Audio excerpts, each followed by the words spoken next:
Hey guys, this is TJ, and you're listening to the Bamsters Podcast. Remember, with great podcasts comes great entertainment. Boom, boom, boom, boom. Hola. Hey folks, and welcome to another episode of the Bamsters Rated R Podcast. This is Draconis, and today with me I have G-Talk. Hey everybody, yeah, it's me and Christian, but hey, you can call me G, and as Drac says, welcome to the Bamsters Rated R show. And in honor of our episode 111, it's back to 2011 again. No, just kidding. No, but it is another Elder Scrolls Skyrim release. What platform will they release on next? This time on VR. Are you expecting me to have a pithy opinion about VR? Well, I left it open in case there was something you wanted to say. It's Skyrim, I don't care. Have you played Skyrim? Nope. That's why you don't care. Well, alright, stick with us through the episode. We're going to go through a couple of things here, G and I, and then we'll go to a quick little break. Alright, well, we're going to go through a couple of quick topics here, G and I, and then we are going to turn it over after the break. I'll be back with TJ. We have our monthly episode of Comic ShopTalk.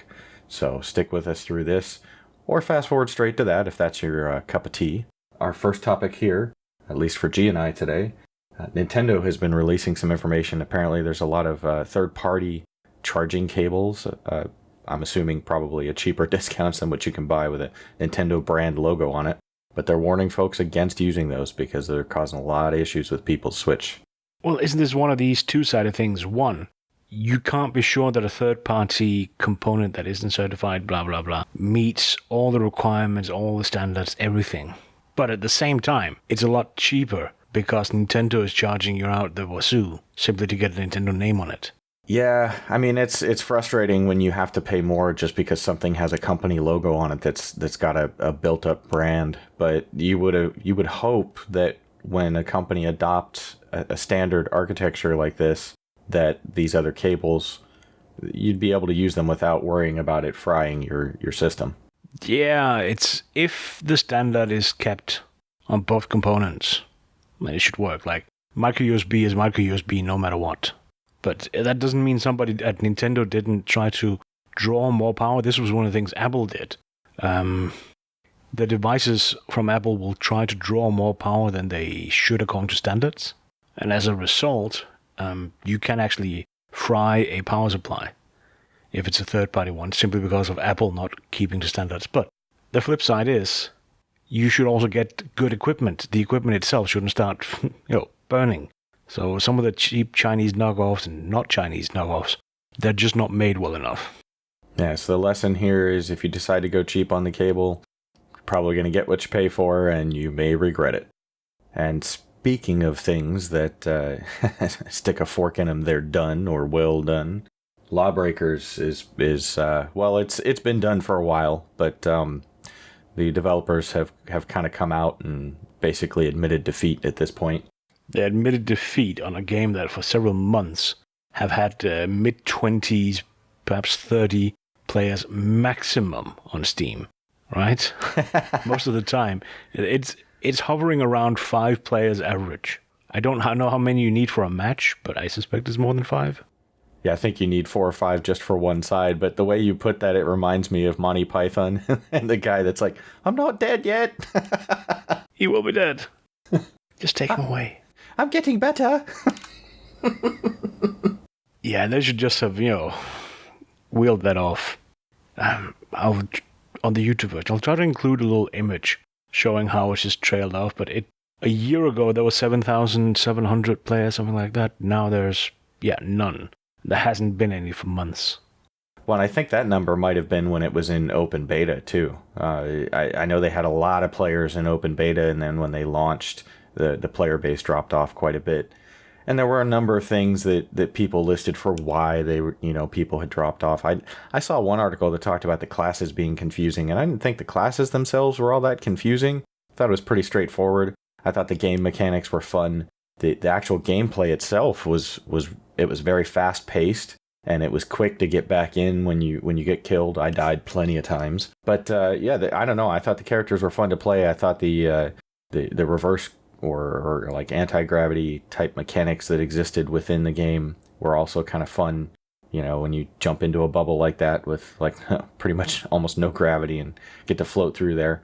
Some of the other mechanics too, where, you know, I think there was the assassin that could shoot out a line and it would allow you to like basically like grapple onto something and swing out at around places that other characters would fall off of. So they had some really neat ideas, but I think maybe part of it was timing, when it was released and some of the other games that had come out around then and since then.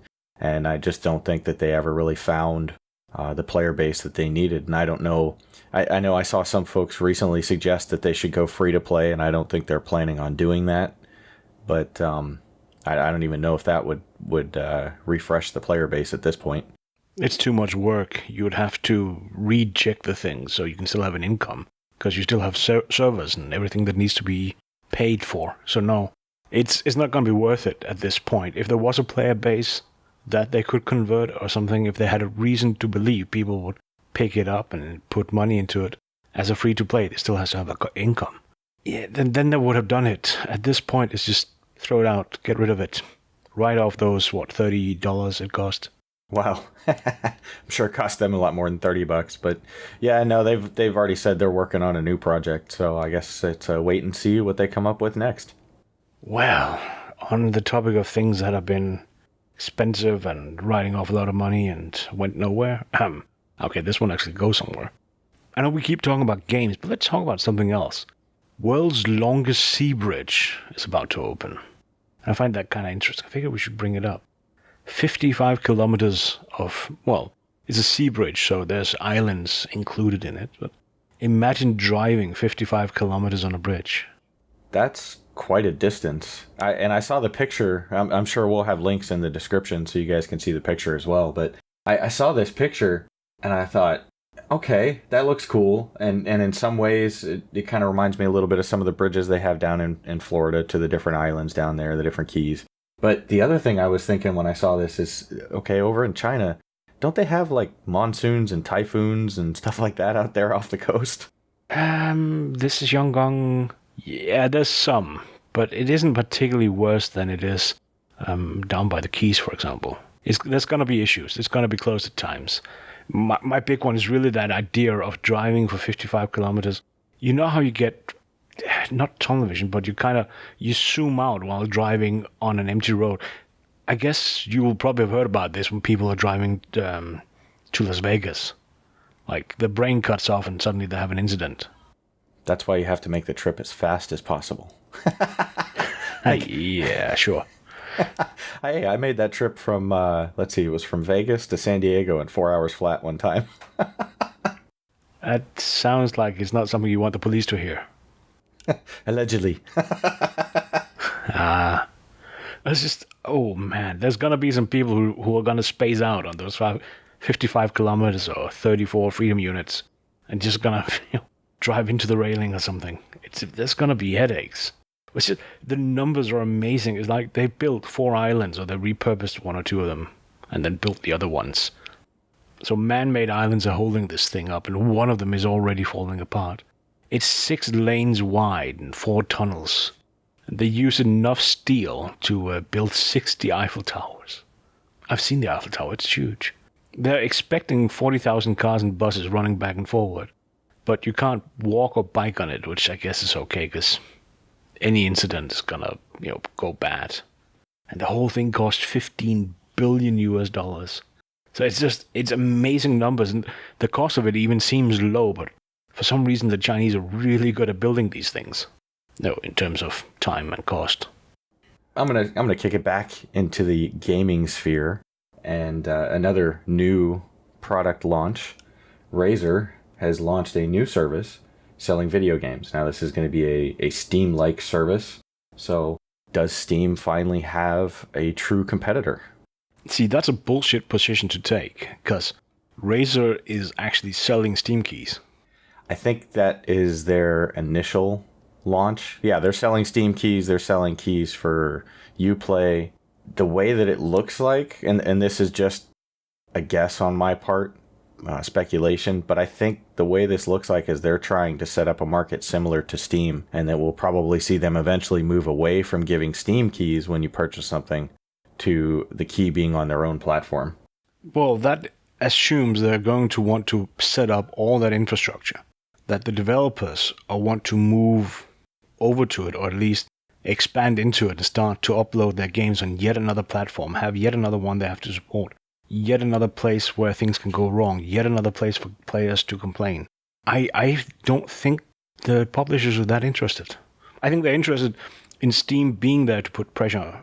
I think they're interested in Razer being there to put pressure on Steam.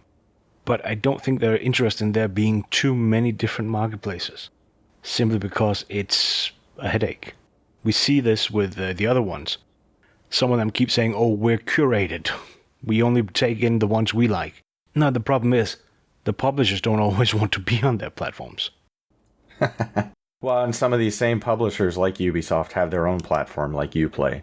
EA's got Origin, and, you've got Battle.net for, all of your WoW and Diablo and Destiny 2.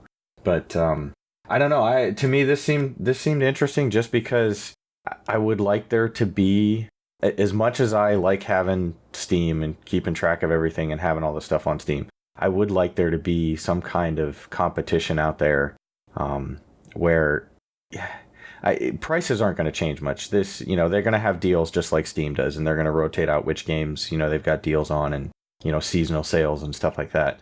But as far as the service goes, a lot of people complain about just how toxic the Steam environment is. And I don't know that would necessarily change too much with the addition of a new publisher, so to speak.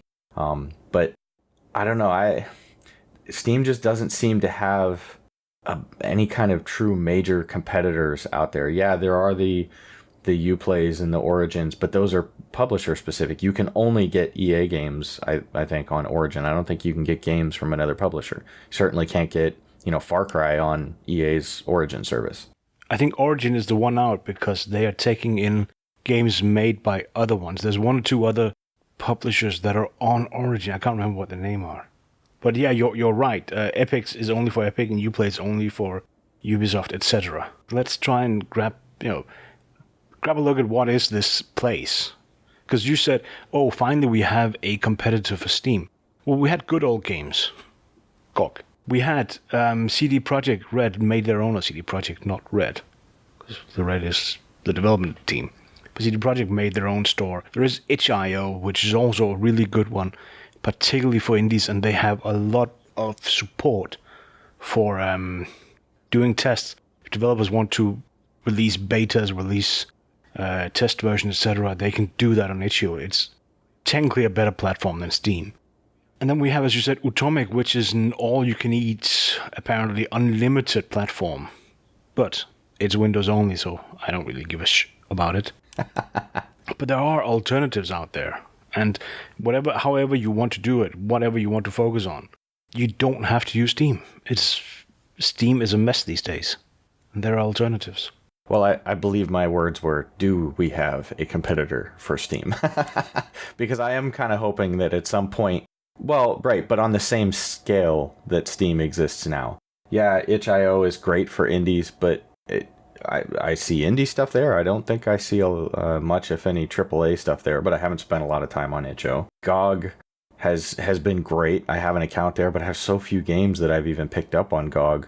You know what? I'd have to go and look there to see if they even have any kind of like AAA title stuff on GOG too. They do. Like a lot of it, or is it just really limited? Okay, so let's take them again. itch.io is good for indies, but they actually have at least AA games on it. GOG has AAA. For starters, that's where CD Projekt Red puts their games out. But they also get them from others. GOG is slightly weird because it's curated. Steam had 7,276 games last year, most of which was shovelware and attempts at literally just cheating people. Things that aren't really games, things that are not even demos or functional, have made it onto Steam last year. There's a lot of crap. GOG is curated, so they only take things they think is good enough. But it isn't, we only take shooters, despite a lot of players goes, oh, shooters are the only real games, everything else is blah. No, they take it across every genre. And for that reason, yeah, it's not all AAA, but it's not bad what they have. The content is good, and they have a lot of older games, a lot of curious games as well. So if either of these do not do it for you, well, as you say, oh, you have all your games on Steam. Well, that's momentum. That has nothing to do with the platform. Razer's not going to change that momentum.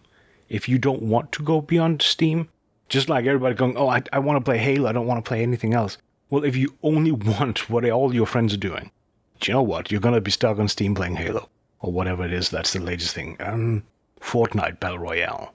Go for it. Oh, that would not be on Steam, would it? Whoops. No, that's in the Epic launcher. Yeah. They do have a what do I want to call it, an incentive system, I think, to try and pull people in there. They're backing with their Razer currency, digital currency, which is like Z Gold and Z Silver. So you can use PayPal or credit card or whatnot to purchase Z Gold, and those purchases earn you silver, which over time, when you've built up the silver, you can use it to purchase Razer gear. I think you may even be able to use that to purchase other games. The gold, you can use that to purchase games and in-game content, not just video games and DLC, but actual in-game content if there's a cost for that. Whenever somebody does this with their, in this case, Z Gold and Z Silver, I always expect it to be a scam. It's just me being paranoid. There's always some catch where, oh, you can't use this for that, and you can't earn this, and you can't do something. And come on, if you're so hard up that you need to earn Z Silver by buying games to get your hardware, probably cheaper to just buy the hardware at your local media mart. See, I took the other approach to this, which was, I maybe don't necessarily need the additional hardware right now, but if I'm spending money on the games and there's an outlet to earn additional currency for free for what I'm paying for already anyway, then, here's an option. And while I'm going to pay the same price for the games, or maybe I'll get lucky and catch them on a sale over on Razer instead of Steam and save a little bit of money. If I'm constantly buying them on the Razer platform at least and earning that silver, eventually I earn enough silver so that I can get a piece of free hardware if I need to replace or upgrade something. And then it's kind of like one of those deals where it's like, maybe if my headset died and I needed to get a new headset, well, if I have enough silver to cover that, at least it's not an unexpected expense because I can just pick it up for free. Yeah, and that's a good enough argument, I guess. As long as it costs the same on Razer's stores where you can use this Z Gold, Z Silver, as it does on Amazon and all the other places. But there was one thing I did, before we kick out of here, the Utomik that you put on there, I did want to talk about that a little bit because that looked kind of interesting. Yeah, so as I said, it says unlimited, which seems to be an all-you-can-eat thing. All the games that are there you can play the moment you pay your $5.99.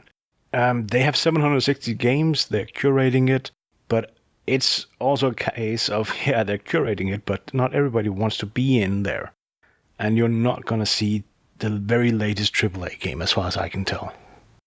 Yeah, I didn't see listings for necessarily like the latest games that were out there, but they did have quite a few games that I think would interest people. I also kind of thought that, if you're just getting into PC gaming, or, maybe you spend a lot of money building a gaming PC and don't have a ton of money to spend on games, this might be a way to get started and would give you a wide variety of options for that $5.99 a month. Because, $5.99 a month, that's not much. That seems to be pretty reasonable to get access to all these games. Yeah, and if it's a case of, somebody wants to play games, like a child who wants to play a game, it seems like it's a way for, parents to say, well, here's Utomik on your computer, you can play whatever's there. I haven't checked if they have good parental controls, I should say. But it's you kind of get away from that whole, oh, I need $60 or €60 for this game or that game. Nope, there are games, new games show up, done. Like that's a shortcut I would take as a parent if my kids started wanting to play on a Windows PC. God forbid it. Come to the PC side. So no, I think Utomik, and I know a couple of people who work there or work around it. It seems like a good platform. It's not necessarily for me because it's not the kind of gaming I do. I like few games as opposed to having, oh, look, I have all the games. Yeah, and just the parenting side of it. But for people who are really needing to play the latest, greatest shooter, that doesn't seem to be their platform. No, but like you said, it's a good option, depending on parental controls or, especially if you're keeping an eye on the kids. It's a good option for either someone to get started or to have a wide variety of options for your kids. So we'll make sure there's a link to that in the description as well. We'll have links to Itch.io, to GOG, to Utomik, and the other ones you can probably find yourselves. And let's not forget, there's even the Microsoft thing. Aren't they doing the whole, you pay a certain amount of money, you get to play some games now? Yeah, they have a monthly service. I haven't looked into it because I'm not too big on the monthly services because I already have a few and I just don't want to get too many. But yeah, they have their Microsoft store. In fact, actually, I picked up Gears of War 4 on a sale and haven't had time to play that yet. A buddy of mine and I are supposed to go through that, the co-op. And I'm waiting for State of Decay 2, which comes out the end of May, which I'll be playing. So I'm sure you guys will see us streaming that online once that finally comes out.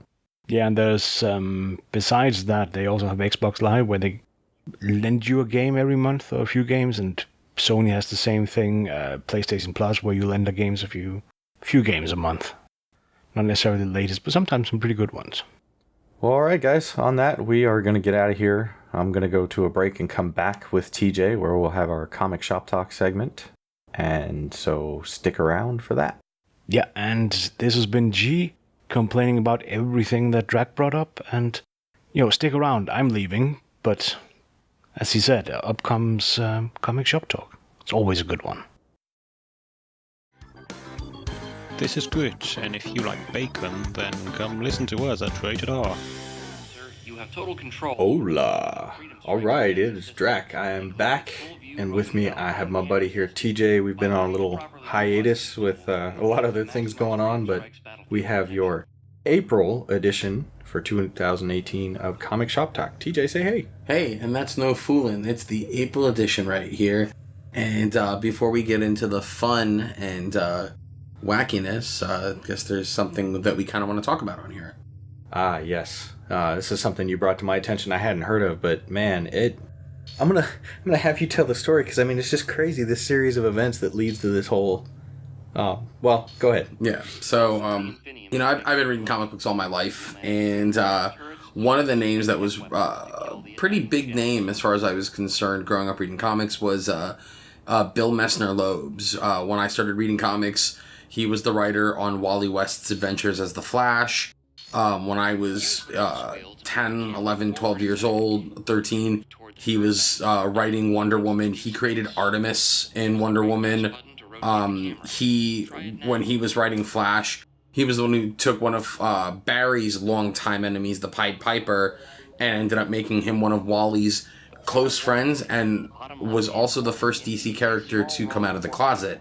So, Messner-Loebs has had a really long, prolific career in comics. He co-created the Max with Sam Keith. Yeah, and that was something I saw listed on there that surprised me. Sam Keith I always knew. I read that one when it came out, and it's a wild, like, kind of out there comic, but it had a great sense of humor about it. Oh, a great sense of humor though. He worked on the Justice League for years, so he's had a pretty long career in comics. But recently, the news hit just at the end of March as this comes out that he is homeless and living out of his car.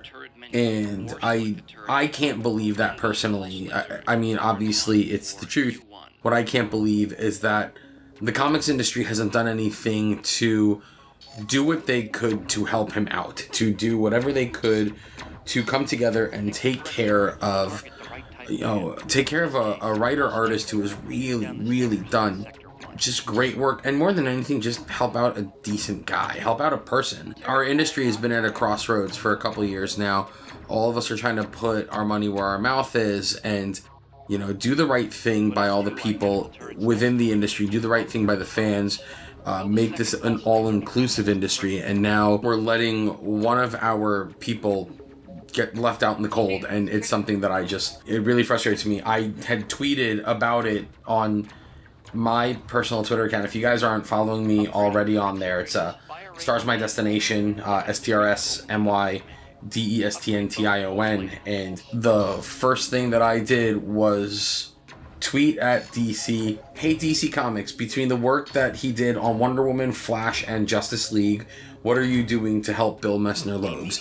Now, nobody has seen it. It's not like I really have a gigantic Twitter presence, but the more people who tweet at DC Comics about this, the more there's a possibility of Bill getting the assistance that he needs. I mean, the guy has had just one of the hardest, roughest lives that you could think of. I mean, you know, he was born with a tumor in his left arm, which was amputated shortly after he was born. And yet, in spite of that, he became a pretty prolific artist in comics and a really solid writer. After his mother became ill, his wife got sick, the bills piled up, and then they got evicted on September 11th in 2001. They've just been through so much. He went, he went to a comic convention, and the trailer that he and his wife were living in a community, there was a gas leak and it blew up. What?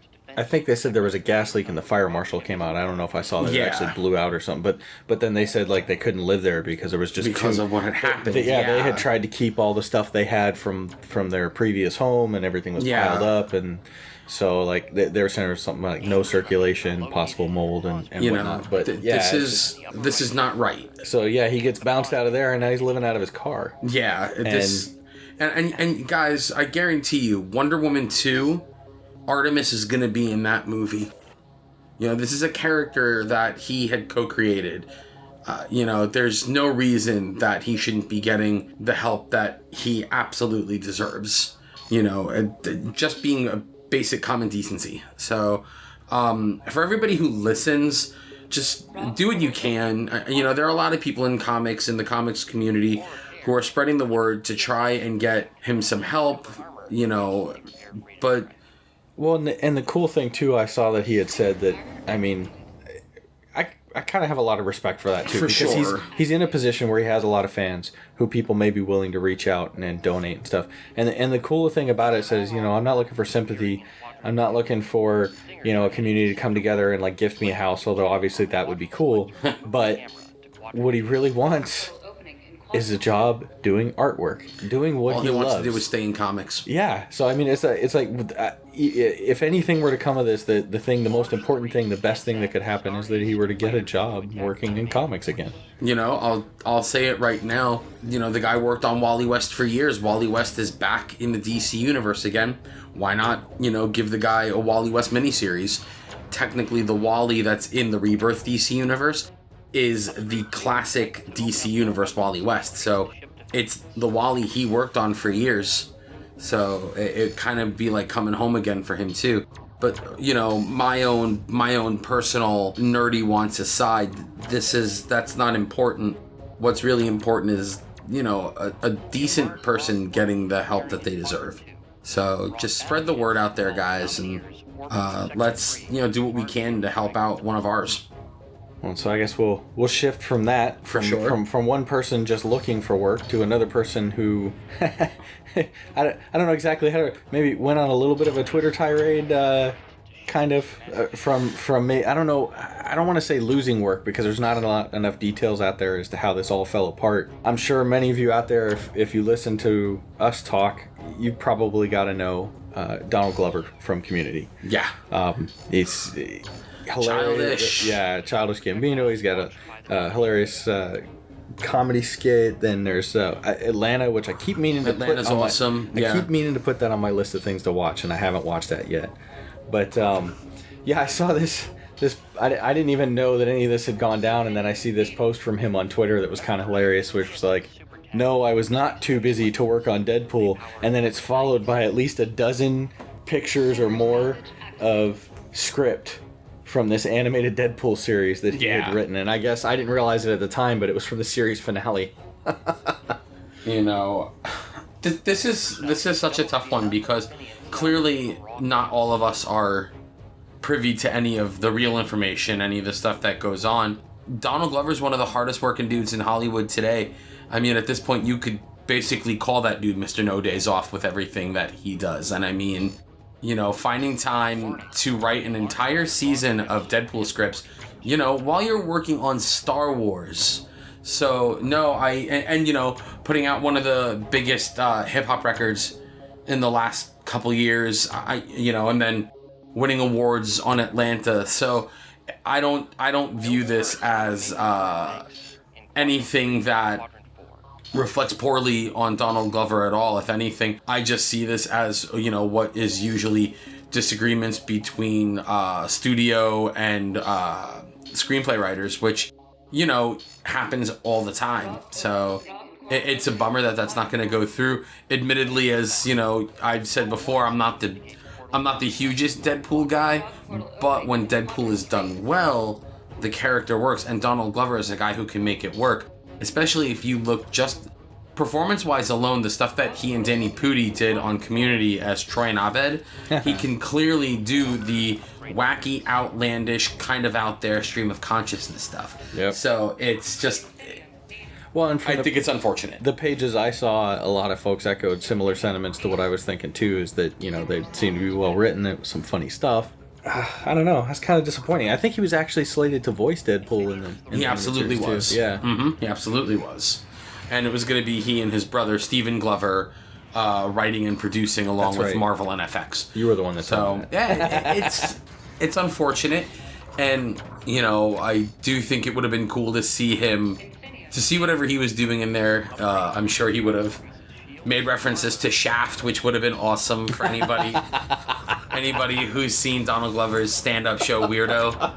But it's unfortunate, man. But I also kind of look at this as who knows what else he's got coming up. I mean, as it is, his mom is already telling him that he is not allowed to screw up Lando Calrissian. So that's enough pressure, obviously, when it's coming from your mom. So.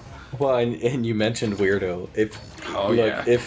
If you folks have not seen that comedy special, if you have Netflix or a friend who has Netflix, get together, get some popcorn, hang out for that. It is hilarious. So he'll warn you walking in. It's not the Troy and Abed show. Nope. It's not the kid-friendly kind of thing, but it is hilarious nonetheless. Yeah, it's definitely good stuff. But who knows, maybe something else will happen coming down the pipe. Maybe, they'll get... Brian Posehn, the stand-up comedian, wrote Deadpool comics. So who knows, maybe they'll get someone like him coming in. Anything is possible. But if you're a Deadpool fan, you don't really have much to worry about right now if a Deadpool animated series gets shelved for a while, believe me.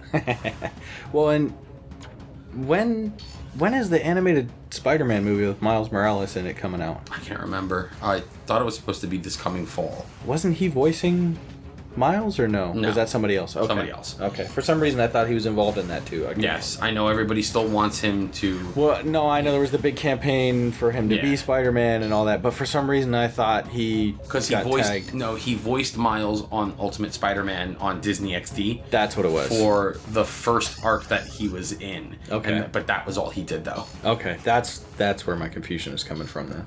Yeah. And next up, a little segment we did once before. We're thinking about making it a kind of a regular segment because I kind of like this. Gives you an idea of something to check out, maybe if it's something you haven't been looking at. But yeah, this was TJ's idea. All credit goes to him. He came up with the idea in the first place and was talking about it again today. So it's a comic you may not be reading, but you should be reading. Yeah, best comic that you should be reading right now.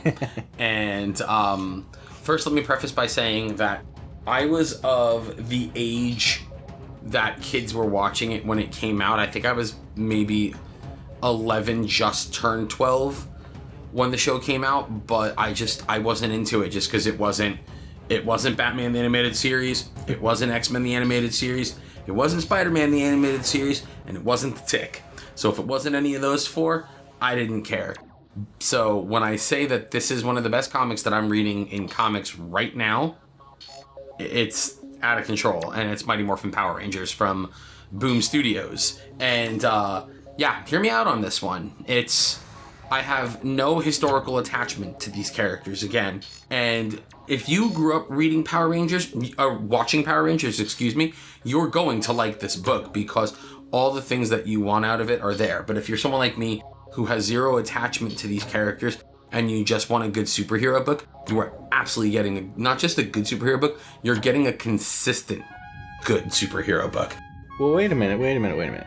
You told me there was more to that story about why you weren't into Power Rangers at the time. Oh, for sure. There's absolutely another part of this, and I'll tell you guys right now. So, the idea of Power Rangers looked really cool to me when I was a kid. I was about 12 years old. If it wasn't superheroes or pro wrestling that I was watching as a kid, the only other stuff is horror movies, kung fu flicks, and monster movies. Just like any good red-blooded child is going to watch.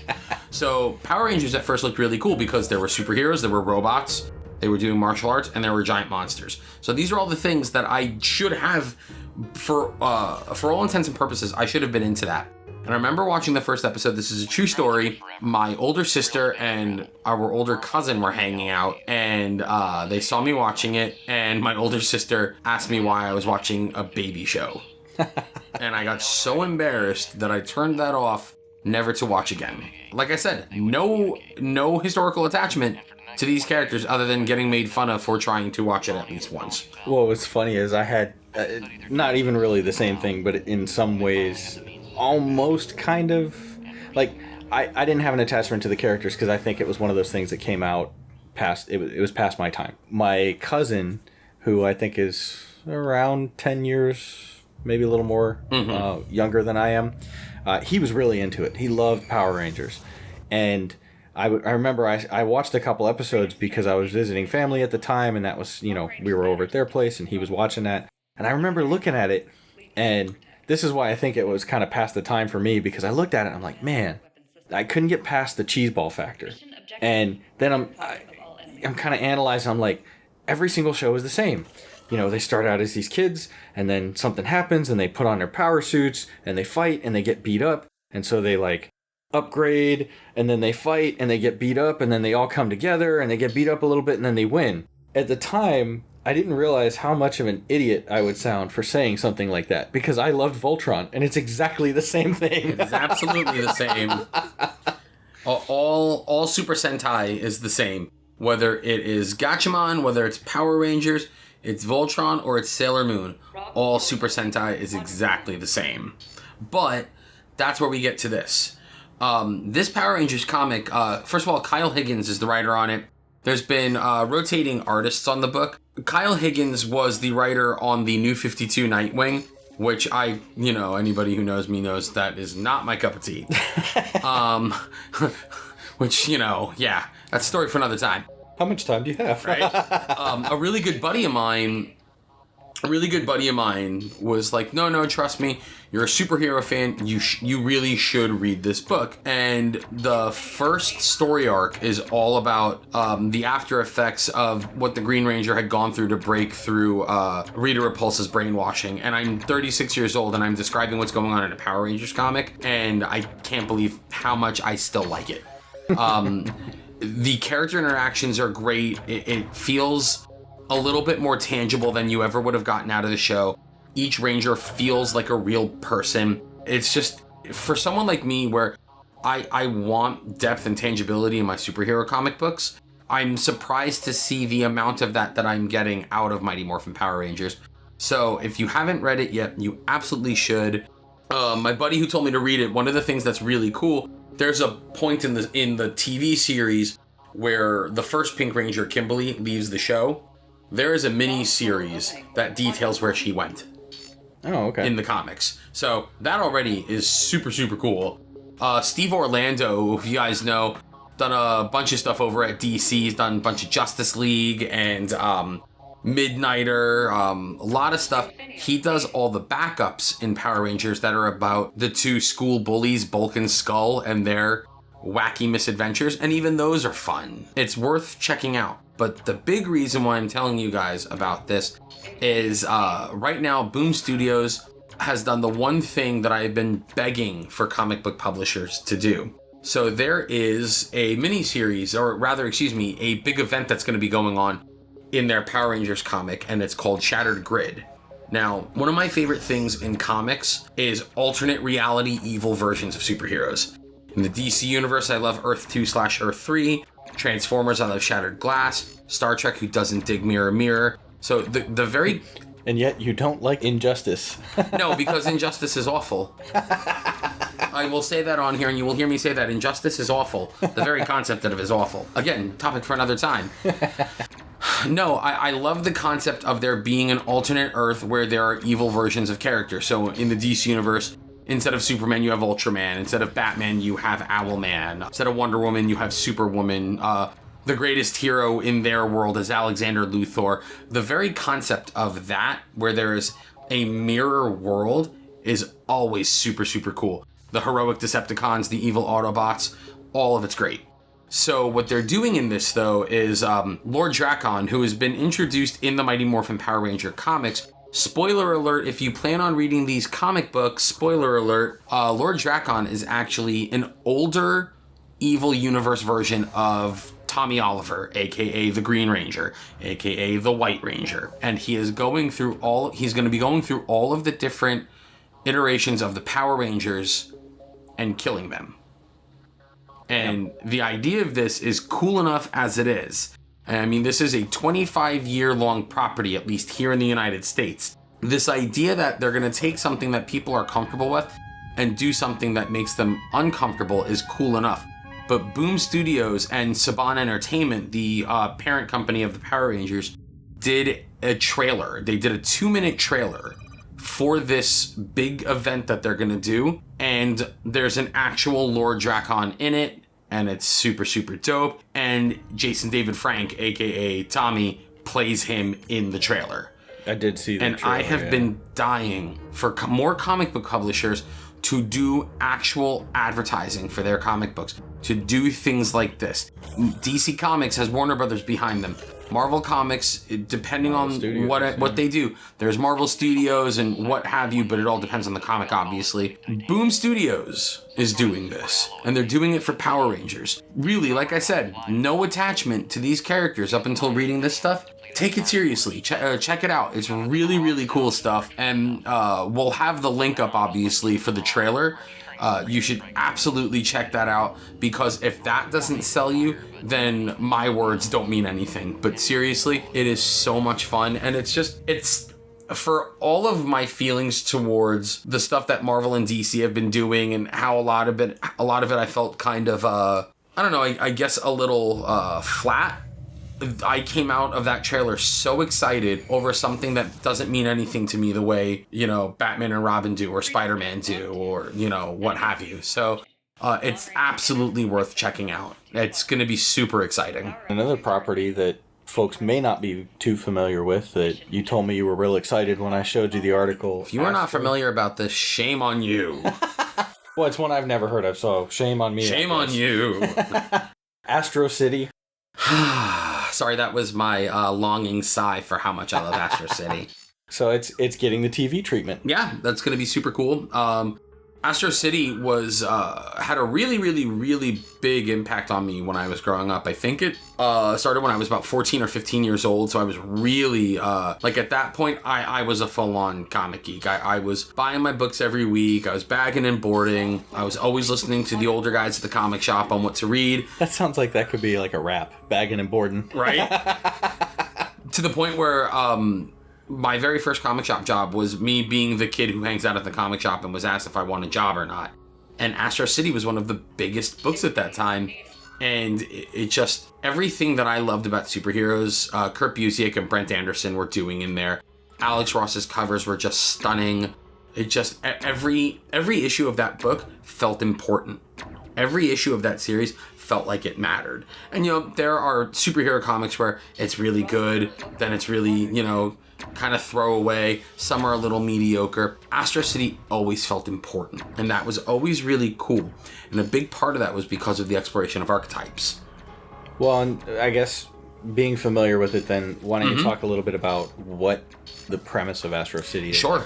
The story, some of the characters, just so that folks who maybe don't know anything about it, and like myself, that hear about this TV show either through us or through someone else maybe, can then have some idea of what maybe to expect from the TV show. Yeah.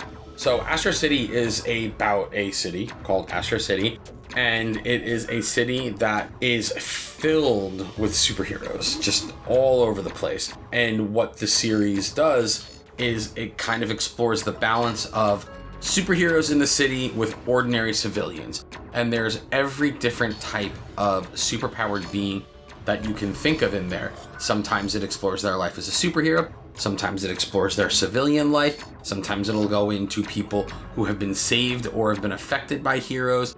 It's pretty incredible stuff, and there's just amazing characters in there. Some of the most well-known ones, Samaritan, who is the Superman type superhero. Winged Victory, she kind of takes on both the Wonder Woman type role, the Hawkman type role with the wings obviously and everything.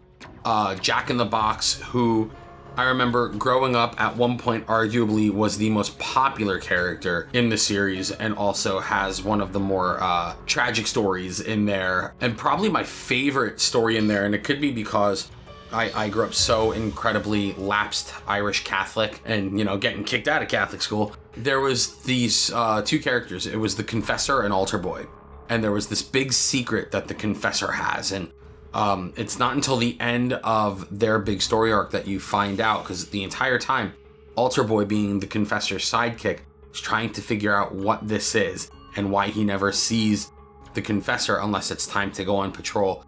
And I remember being so blown away by it that even at, you know, to this day, I mean, we're talking 18, almost 20 years later, and it's still just one of the coolest things I've ever read in comic books. It's perfect.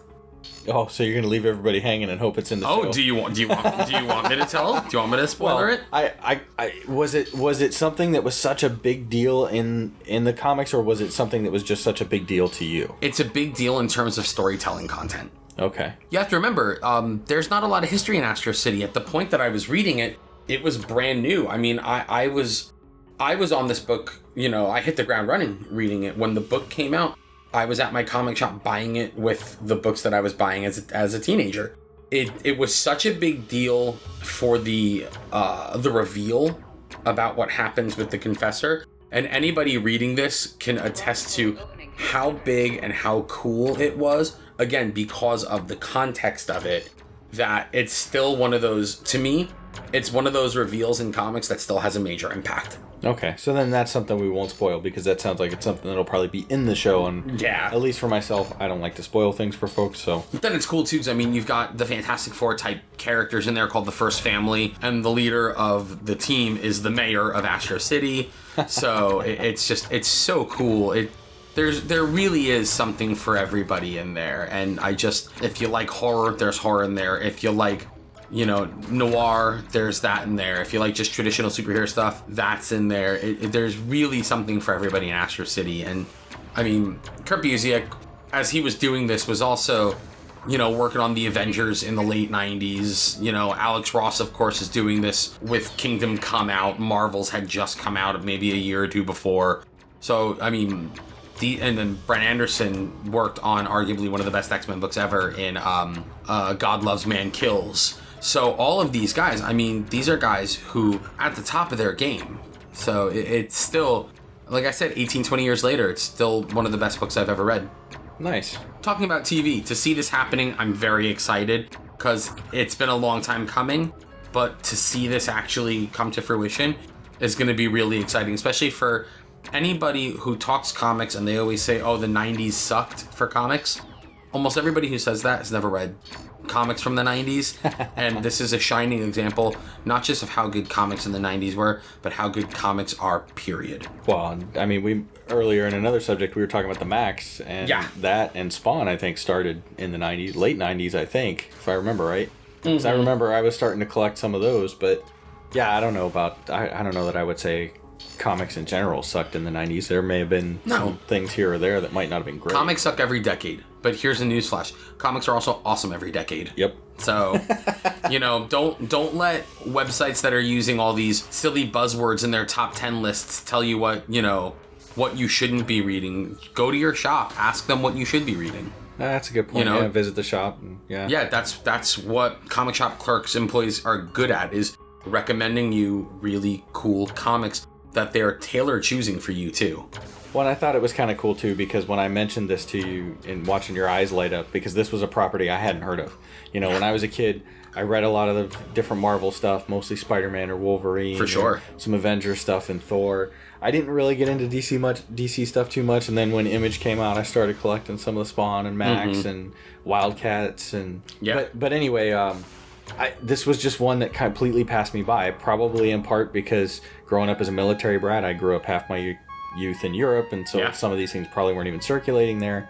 The cool thing I was getting to though is like watching your eyes light up, because it was reminding me of how I felt when they announced that like the Witcher series is going to be on Netflix. Totally. Because that's a great game series, computer game that they're going to turn into. And what makes me even more excited about that is the upcoming Cyberpunk game that's coming out. Yeah. Because if they're doing that with the Witcher series, I know I'm getting way ahead of myself here, but I'm like really hoping they're going to do a Cyberpunk series as well. So, That's awesome. That's awesome. Fingers crossed. Who knows? I mean, there's such a market for that stuff too these days, especially now all the Cyberpunk stuff in a lot of ways almost has to change and become even more futuristic than it was, because we're living in the future, and the future isn't what everybody thought it was going to be when they were writing it. So Well, it's pretty cool. Yeah, there's some things, but then there's others. The tech is still out there. But, Hey, look, man, flying car. But still, well, I still don't have a exist. hoverboard. Well, they exist. Fair.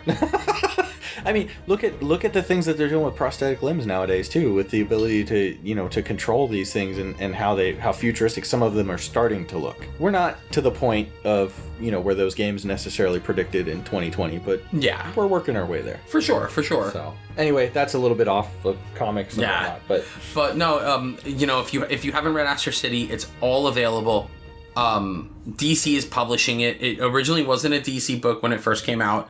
It was Wildstorm was publishing it through their imprint Homage Comics, and but with the Wildstorm purchase and all that, DC eventually made itself the home of Astro City. So it's super cool. It's self-contained. It's perfect superhero comics. We're at a point in superhero comics right now where everybody argues what's the best iteration of this character, what's the best iteration of that character, why this universe doesn't count, all these things. In Astro City, you can always set your watch to. It's just perfect. I think we will end it on that note for this time around. So thank you for sticking with us. As always, hit us up on Twitter, comment on the video on YouTube or on the site. Yeah. If you have a comic you would like us to talk about or you'd like to get TJ's thoughts on, definitely comment, let us know. Yeah, catch us on Twitter, hit us up there, all the good things. All right, until next time, guys, this has been Drac and TJ in the evening.